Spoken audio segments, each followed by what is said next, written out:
very big test center, TOEFL test center in Uzbekistan. TOEFL ekzameni ochilgani yoshlarga nima imkoniyat ochib beradi? Nima imkoniyat yaratib beradi? No, biz bilamizki, juda ko'p yoshlar chet elga o'qishga ketishadi. Ayniqsa hozir juda ham o'sha ommabop bo'lyapti. Va TOEFL sertifikati ko'p chet el universitetlarida qabul qilinadi. Shunga mana shu sentr ochilgani yana bir marta yoshlarga imkon yaratib beradi. O'sha testni o'qib, o'rganib va yaxshi ishlar egallashga, yaxshi universitetlarga topshirishga.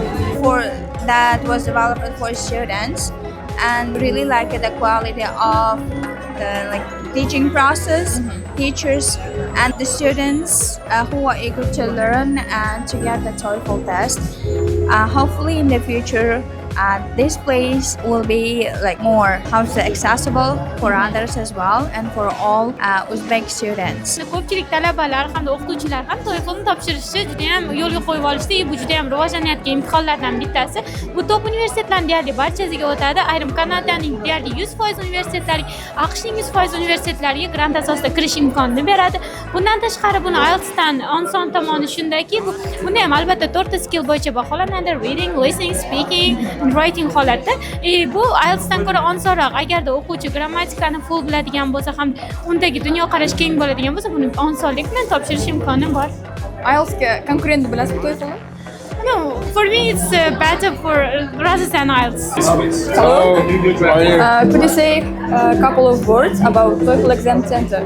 Yeah, I'm so glad that we've just started our first official TOEFL exam here with my school, and I wish all the best wishes, and I believe it's going to be a really influential for young people for their future life.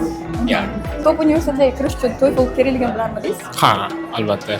Dunyodagi o'sha top universitetlarga, 100 talik universitetlarga kirish uchun TOEFL muhimligini bilardim. Could you say a couple of words about TOEFL exam center? So, hello everyone, my name is Daria. I'm a senior coordinator for Global Program Enablement at ETS. So here today we are at this exciting event where we are opening a TOEFL exam center in the middle of Tashkent city in this beautiful building together with our partner, My School. So we are very excited. Please come take the test. We are also having some cool updates coming up. Starting from January 21st, the exam is changing, it's getting enhanced. So please come and take the test right here in the middle of Tashkent city.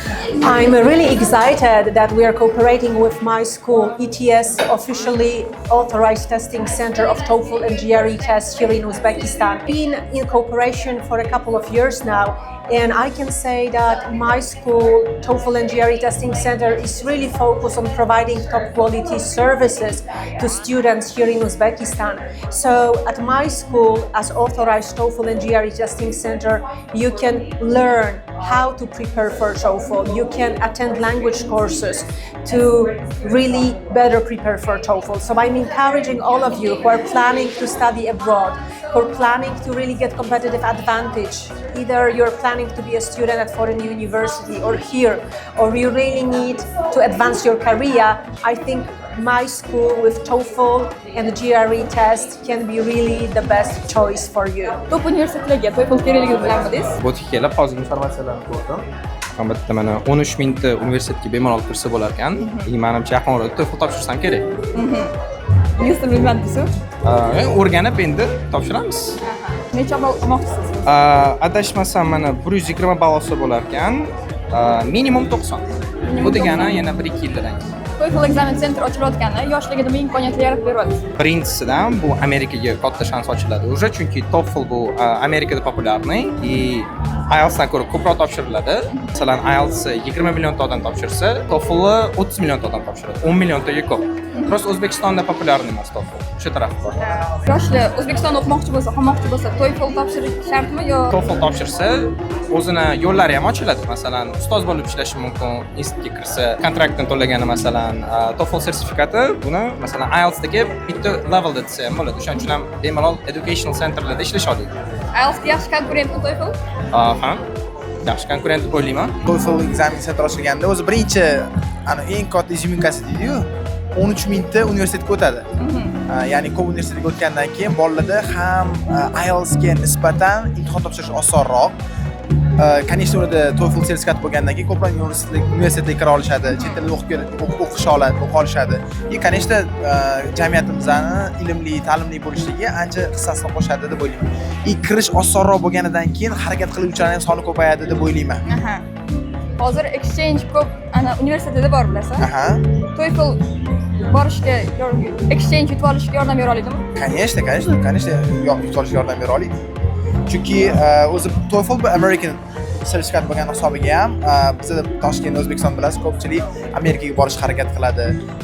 Amerikaning sertifikati bo'lgani uchun Amerikaning deyarli hamma universitetlarida TOEFL sertifikati o'tgani uchun ham shu exchange ham oson bo'ladi. Could you say a couple of words about TOEFL exam center? Recently, we launched a very big TOEFL test center in Uzbekistan. So this is the first big, as I said, test center in Uzbekistan, in the heart of the city.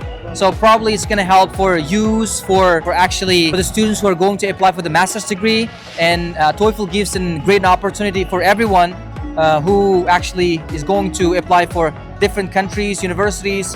And TOEFL accepted around the world actually. And what I can say, like TOEFL is one of the top around the world. Like same level with IELTS, okay? So yeah.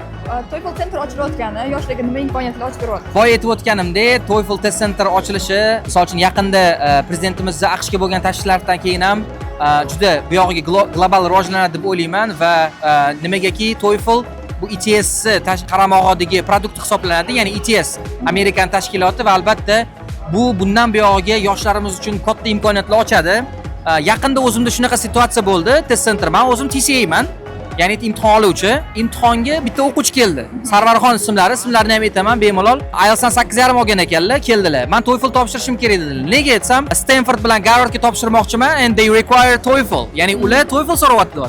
Bu albatta juda katta, mana Harvardga, Stanfordga kirish uchun juda katta imkoniyat ochadi. Bu TOEFL test centri albatta yoshlarimiz uchun sun'iy intellekt bilan bog'langan bu testni topshirib ko'rishligini albatta tavsiya qilaman. Kelinglar, shu yerda test centrimizni topshirishligi mumkin. Bu yerda faqat test center emas, aytib o'tishim kerak, bizda prep kurslar ham bor, ya'ni o'zimiz tayyorlab, o'zimiz albatta testga olib kiramiz va qanaqadir pressurlarni, bosimlarni oldini oladi. Exchange dasturi hozir yoshlarda rosa tarqalgan.